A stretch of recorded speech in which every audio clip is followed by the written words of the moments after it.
Hello, welcome back to another video, guys. In this video I'm just going to go through some basic information for all of you to understand. So in this car we're getting judder, misfire, feels as though it's about to cut out but it's not.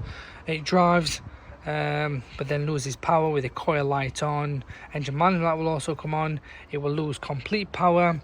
It feels as though the car's got no turbo. It feels as though just obviously something's not right. Now you're getting all these fault codes, okay? The main thing, if you ask me, that causes all this issue, obviously they're all the same code except for that one. I wouldn't worry much about that one. I'd be worried about this one.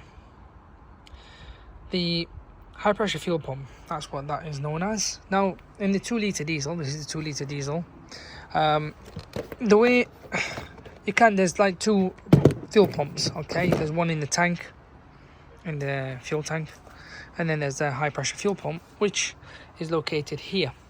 It's this component here. Every vehicle has their own code, so I would recommend really checking to see if there is good fuel system into the injectors and whatnot. Another common issue is the fuel rail pressure. That's common in it. It goes this whole fuel rail bar as well. Here, this bar that goes, well, that there is actually the other code here. That's it. So fuel pressure regulation. So if you're just getting that and not the other codes, then I highly recommend just changing that one there.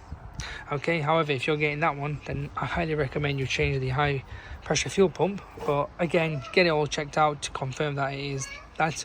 But in this case, that's that, and they're the signs we are getting. But yeah, the car does run very rough.